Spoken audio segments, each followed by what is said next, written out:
السلام عليكم. اليوم غنشوفو كيفاش نخرجوا واحد المعادلات خاصين باللوغاريتم و غنبدا الشرح بالعربيه من بعد نشرح بالفرنسيه. Donc aujourd'hui on va voir comment résoudre des équations concernant la fonction logarithme. Je vais expliquer d'abord en arabe, après je passerai à l'explication en français. عندنا إذا التمرين هو كالتالي: حل في المعادلات التالية: اللوغ ديال إكس ناقص واحد زائد اللوغ ديال إكس زائد إثنان تساوي واحد، واللوغ أس إثنان ديال إكس ناقص ثلاثة اللوغ ديال إكس زائد إثنان تتساوي صفر. إذا غندوزو للحل. قبل ما نشرع في التقلاب على الحل ديال هذه المعادله، ضروري ومؤكد انني نقلب بعدا على مجموعه التعريف ديال هذه المعادله، لان بزاف كيغفلوا انهم يقلبوا بعدا على مجموعه التعريف وكيطيحوا في حلول خاطئه. اذا اول حاجه خصني نقلب عليها هي مجموعه التعريف ديال المعادله. كنعرف بان الداله اللوغاريتم راه ما تدخل غير على شي حاجه اكبر قطعا من صفر. اذا مجموعه التعريف غتكون هي مجموعه العناصر اللي كتنتمي لاغ، بحيث هذا الشيء علاش داخله الداله اللوغاريتم خصو يكون اكبر قطعا من صفر، وهذا الشيء علاش داخله الداله اللوغاريتم خصو ايضا يكون أكبر قطعا من صفر. إذن هي مجموعة العناصر التي تنتمي للمجموعة آغ، بحيث إكس ناقص واحد أكبر قطعا من صفر، و إكس زائد إثنان أكبر قطعا من صفر. وكنورك على ديك و لأن أو كيختلفوا بزاف بالنسبة للرياضيات. هاد واش كنربطو مهمين جدا، ويمكن تكونوا شفتوهم في الدرس ديال المنطق الرياضياتي. المنطق، دروس المنطق كنا شنا هاد وشنا او، وكاين فرق شاسع بيناتهم بالنسبه للرياضيات. اذا انا حيك عارفه بان الداله اللوغاريتم ديالي ما تدخل غير على شي حاجه أكبر قطعا من صفر. إذا خص هذه تكون أكبر قطعا من صفر، وأيضا هذه أكبر قطعا من صفر. إذا داكشي علاش عندي إذا هي مجموعة العناصر اللي تنتمي لأغ. هذه كندوز ناقص واحد، غندوز هذه لهاد الجي هي تولي إكس كبر من واحد، وندوز هذه لهاد الجي غتولي هي إكس كبر من ناقص إثنان، وبيناتهم إنما في عالم دوك المجموعات هذيك تترجم بالتقاطع، بديك الرمز ديال التقاطع. اذا عندنا الى درت واحد المحور وحطيت فيه واحد ناقص اثنان مثلا، وحطيت واحد هنا، اذا قلنا اكس كبر من واحد راه هي هذه، و اكس اكبر قطعا من وواحد ما داخلش بيان بطبيعه الحال، و اكس كبر من ناقص اثنان راه هي هذه، وبطبيعه الحال ناقص اثنان ما داخلاش، هذه ما داخلاش. اذا فين عندي التقاطع عندي هنا. اذا هي مجموعه العناصر اللي كتنتمي لاخ، بحيث اكس اكبر قطعا من واحد. إذا مجموعة التعريف هي واحد زائد لا نهاية، واحد ما داخلش بطبيعة الحال. إذا قلنا بالنسبة حتى تلقى مجموعة التعريف ديال المعادلة، عاد نقدر ندوز نحل المعادلة. إذا الأخطاء الشائعة اللي تيطيحوا فيها التلامذ أو الطلبة هي أنهم يبغيو يحلوا المعادلة بغض النظر عن مجموعة تعريف المعادلة. لا، أول حاجة خصني نديرها هي نلقى مجموعة تعريف المعادلة، عاد ندوز باش نحلها. اذا دابا غنولي حاصره راسي في واحد الاطار اللي هو مجموعه التعريف. غنقول بان بالنسبه لكل عنصر اكس من مجموعه التعريف المعادله عندنا لوغاريتم ديال اكس ناقص واحد زائد لوغاريتم ديال اكس زائد جوج كتساوي واحد. هنا راه واحد ماشي ناقص واحد. اذا تنعرف بان اللوغ زائد اللوغ تيقدر يرجع جداء. هادشي عبر القواعد. اللوغ ديال ا زائد اللوغ ديال بي راه هي اللوغ ديال ا في بي. تنعرفوا هاد القاعده. اذا اللوغ ديال اكس ناقص واحد زائد اللوغ ديال اكس زائد اثنان راه هي اللوغاريتم ديال اكس ناقص واحد في اكس زائد اثنان. اذا انتقلت من الجمع للجداء. اللوغ زائد اللوغ تيساوي اللوغ ديال الجداء. اذا اللوغ ديال اكس ناقص واحد في اكس زائد اثنان تتساوي واحد. تنعرف بان اللوغ العشري راه هو تيساوي اللوغ النيبيري على اللوغ النيبيري ديال 10. اذا اللوغ كنعرف واحد. اذا غتولي عندي هي اللوغ ديال 10 أس واحد.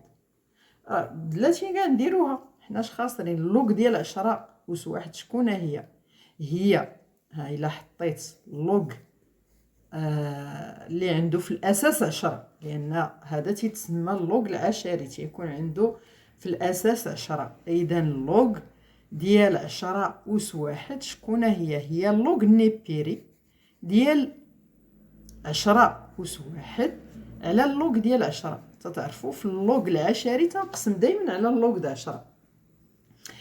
اللوغ ديال 10 أس واحد شنو هي؟ راه هي واحد في اللوغ ديال 10 لان تنعرف اللوغ ديال 10 أس راه هي اللوغ د 10. اذا غتعطيني واحد في اللوغ د 10 على اللوغ د 10. اللوغ د 10 على اللوغ د 10 مشات اختزل بها. اذا عطاتني في النهايه راه هي واحد. هذا غير باش نشرحوا علاش واحد رجعت هي اللوغ ديال 10 أس واحد. قلنا ها هي راه واضحه المساله ما فيها والو. اللوغ ديال 10 أس واحد راه هي واحد لان قلنا اللوغ ديال 10 أس واحد راه هي اللوغ ديال 10 أس واحد. اللوغ نيبيري كنتقل من اللوغ العشري للوغ النيبيري على اللوغ ديال 10. وعندنا اللوغ ديال 10 أس واحد راه هي واحد في اللوغ د 10 على اللوغ د 10 نختزل باللوغ د 10 تبقى ليا واحد. اذا نقدر نعتبر واحد هو اللوغ ديال 10 أس واحد. اذا تنعرف بان الداله لوغاريتم راها واحد الداله تزايديه قطعا. وبما لان هنايا الاساس 10 راها موجبه اذا راها هنايا تزايديه قطعا. والا كانت تزايديه قطعا راه بحال اللي قلتي الصور متساويين. اذا داكشي اللي سابق راه متساوي. لي زونتيسيدون حتى هما متساويين. اذا اللوغ ديال هاد اكس ناقص واحد في اكس زائد جوج تتساوي اللوغ ديال 10. اعتذر انا قلت تزايد قطعا نو تقابل. هنا تنهضروا على التقابل. تزايد قطعا الا كان عندنا اكبر او اصغر هذيك الساعه كان ما تيتبدلش الترتيب. اما هنايا عندنا الصور متساويين اذا لي زونتيسيدون حتى هما متساويين يعني داكشي اللي سابق سميتو حتى هما متساويين.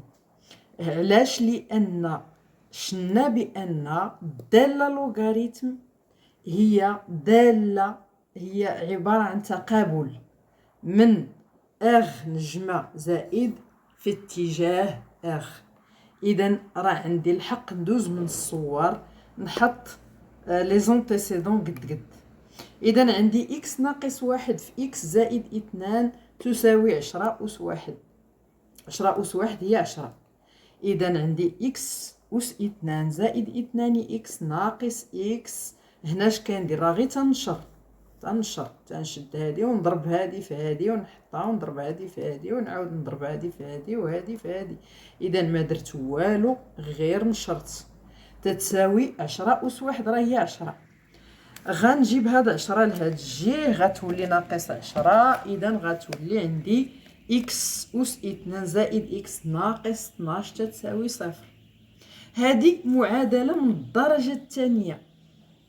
إذا باش نخرج هذه المعادلة اللي من الدرجة الثانية خاصني ندير دلتا. دلتا تتعرفوها، المعادلة اللي تتكون على شكل أكس كاري أكس أس 2 زائد بي إكس بلس سي. هذه معادلة من الدرجة تتساوي صفر، هذه معادلة من الدرجة الثانية. إذا اللي كنقدر نخرجها بدلتا. دلتا شكون هي بي كاري بي أس 2 ناقص 4 في أ في سي. الو هنا غنشوفو في الحالة ديالنا شكون هي إكس كاري هي إكس. عندنا حنا إكس كاري يعني واحد في إكس كاري هي إكس كاري. إذا عندي تتساوي واحد. إذا واحد بي أو كاري بي أس 2 هي واحد أس 2 في هاد الحالة ديالي ناقص في سي. هو واحد والسي هي ناقص 12. ناقص غتولي زائد. إذا زائد 4 في 12. 4 في 12 تعطيني 48. إلا زدت عليها واحد تعطيني 49. إذا دلتا عندي 49. الجذور إذا دابا راهم معروفين. الجذر الأول الحل الأول ديال هذه المعادلة راه هو ناقص بي ناقص جذر دلتا على جوج في أ. والجذر الثاني راه هو ناقص بي زائد جذر دلتا على 2 في أ. عندنا هنا في الحالة ديال الحدودية ديالنا راه تيساوي واحد. إذا ناقص بي عندي بي شكون هي بي؟ بي هي واحد أيضا لأن عندي إكس أس 2 زائد إكس يعني إكس راه هي إكس في واحد. إذا بي ديالي هنا راه تتساوي واحد. إذا تندير الجذر الأول هي ناقص بي اللي هي ناقص واحد ناقص جذر دلتا. والجذر ديال 49 تنعرف بأن 49 راه مربع كامل يعني 7 أس 2 راه هي 49. إذا جذر 49 راه هي 7 ناقص واحد ناقص 7 على 2 في عندي هي واحد. دونك إذا غندير غير 2.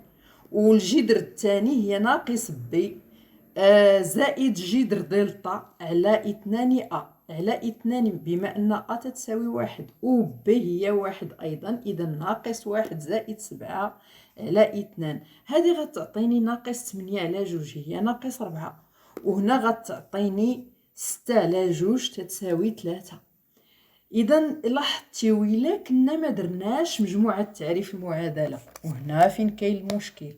إلا ما درناش مجموعة تعريف معادلة غندير في الحلول ناقص 4 3 وغيخرج ليا داكشي غلط بطبيعة الحال.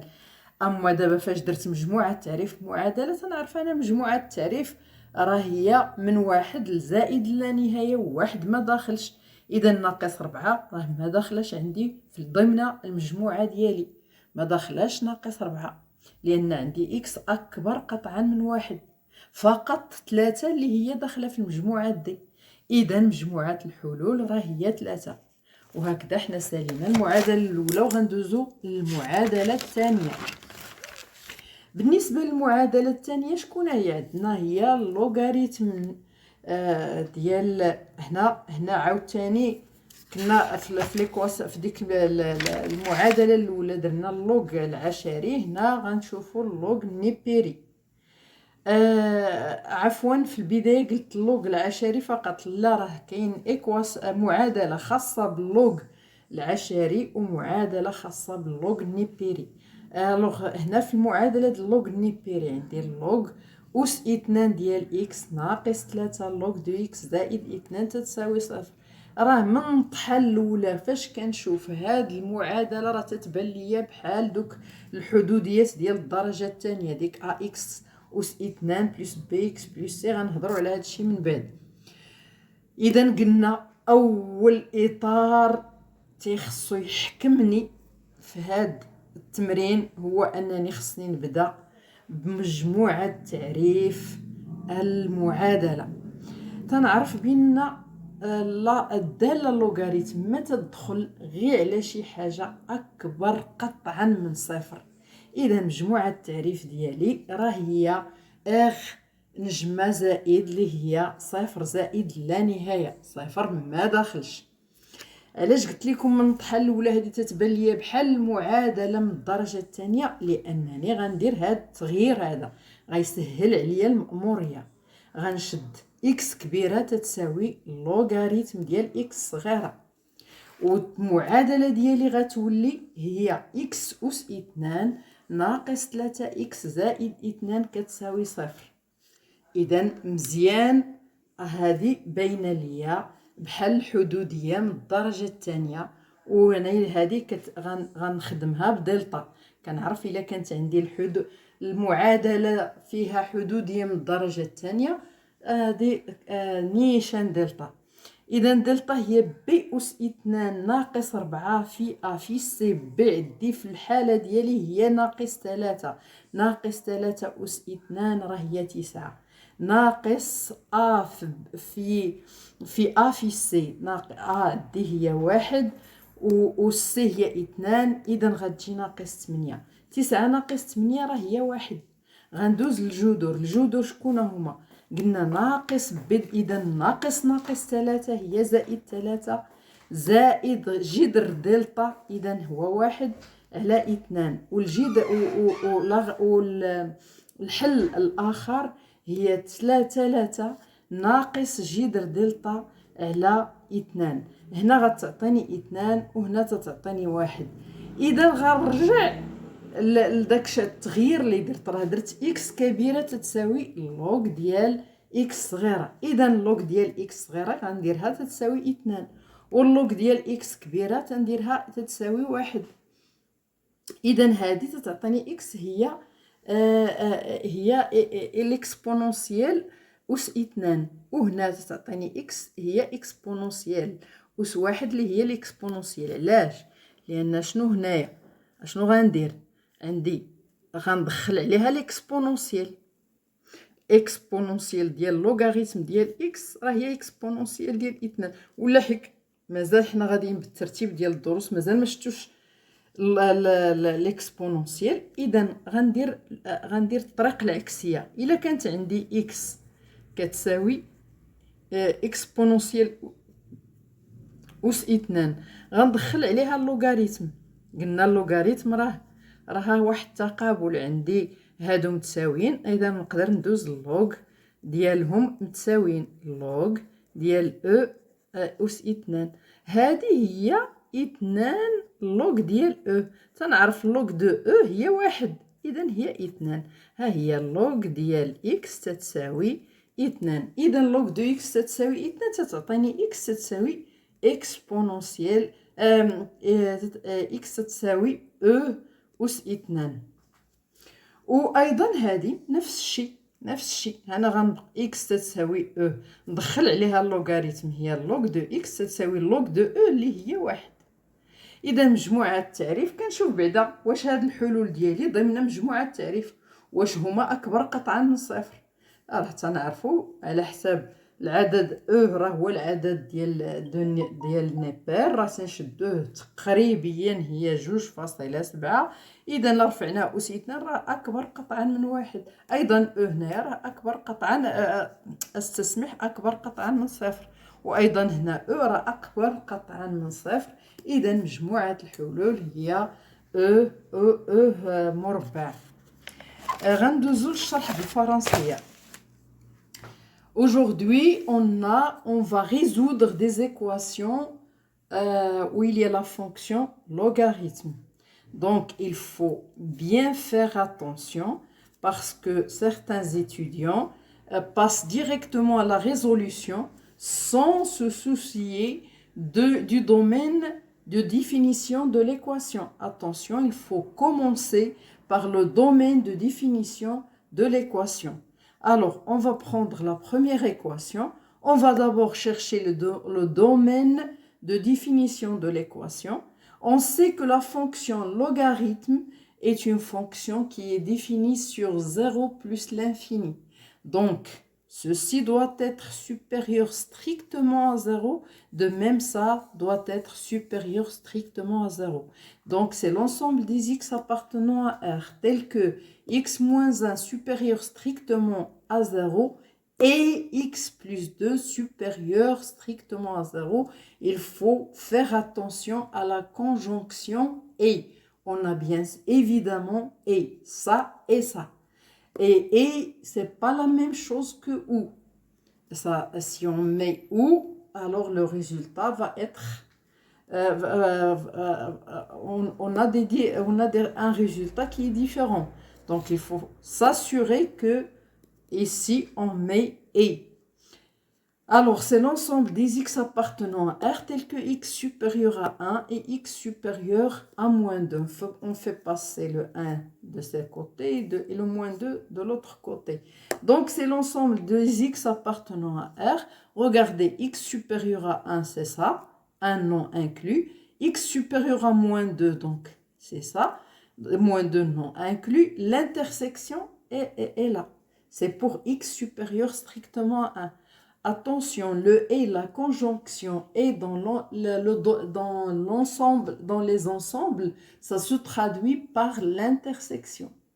Donc, et le ou, ça se traduit par la réunion, puisqu'ici on a le et, donc il va se traduire par une intersection. Donc, notre domaine D égale à 1 plus l'infini. Voilà, une fois j'ai trouvé le domaine, alors je travaille maintenant dans un cadre bien déterminé qui est le domaine. Et mes solutions doivent appartenir à ce domaine.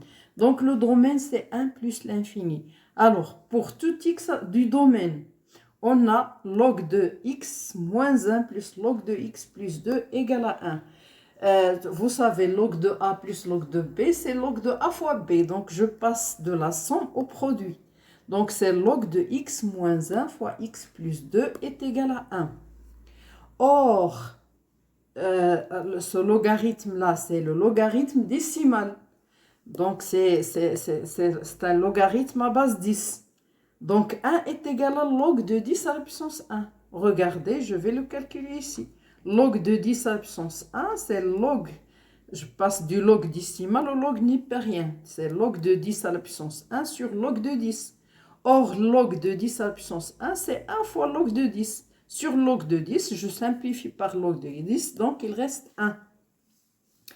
Donc, on a x moins un facteur de x plus 2 égale à 10 à la puissance 1. Ça fait, donc je développe.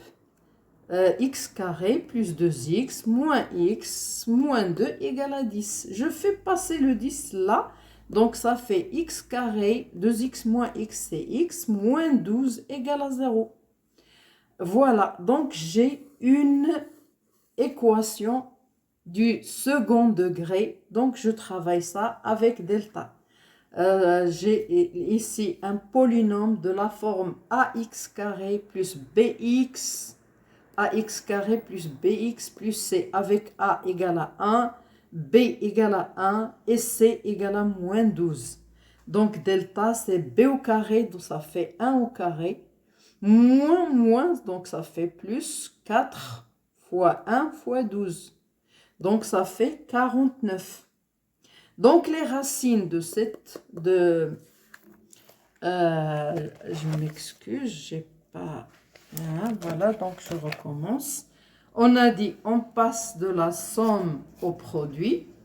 On a dit que x moins 1 facteur de x plus 2, c'est 10 à la puissance 1. Puisque log de ça, c'est... regardez, je recommence ça.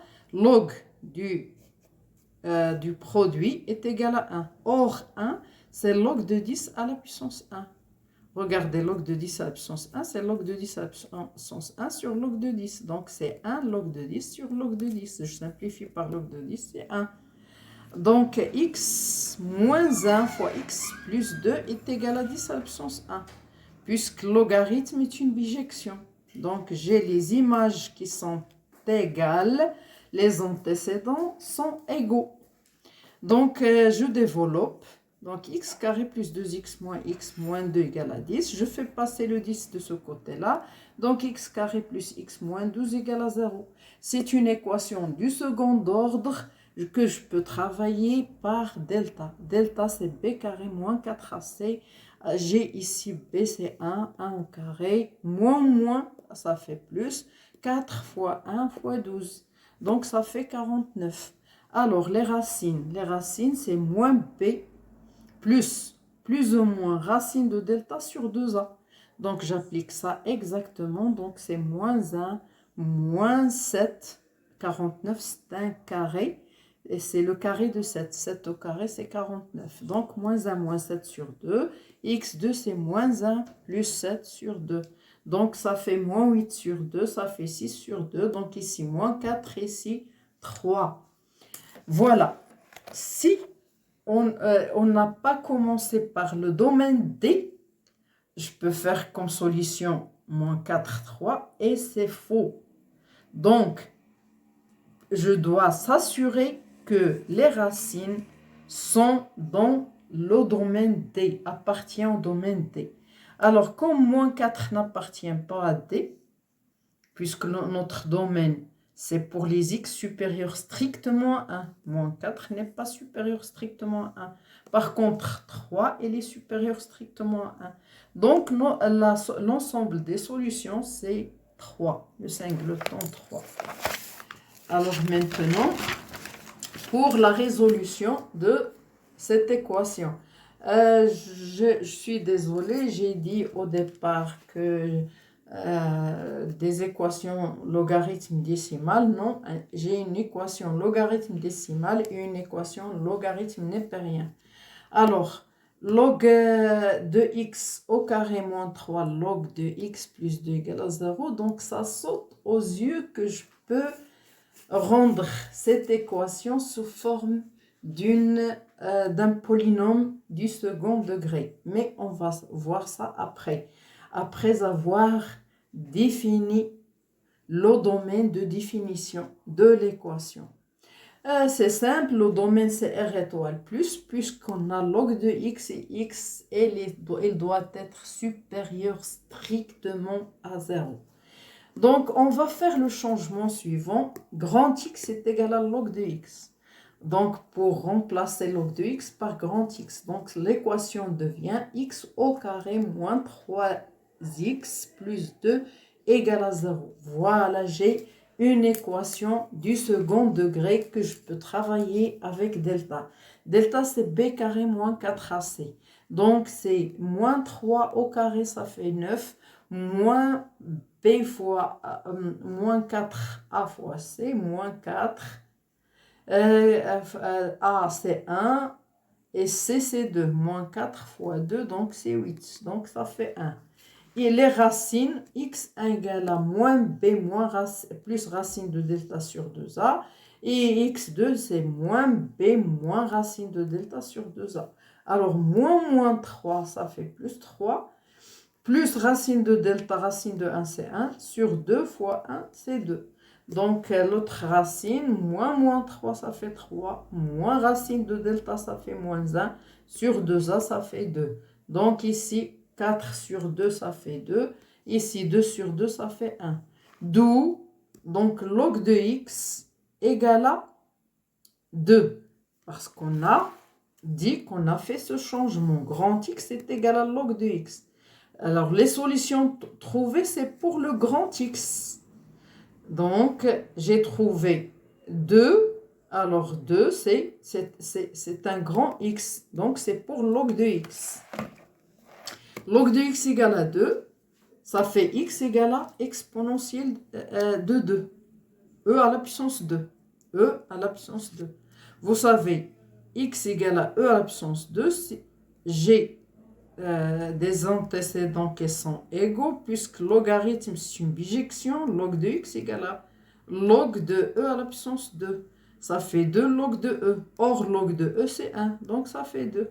Log de x égale à 2, c'est pour x égale à exponentielle e à la puissance 2. Et log de x égale à 1, c'est pour x est égal à e. La même chose. J'ai x égale à e, je passe à logarithme de x égale à log de e. Or, log de e, c'est 1.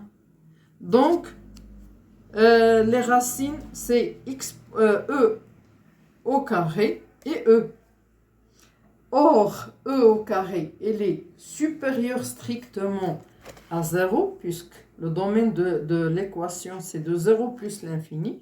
Alors, E au carré appartient à ce domaine. Et de même, E appartient à ces domaines. Donc, l'ensemble des solutions, c'est E au carré, il est le multaqa.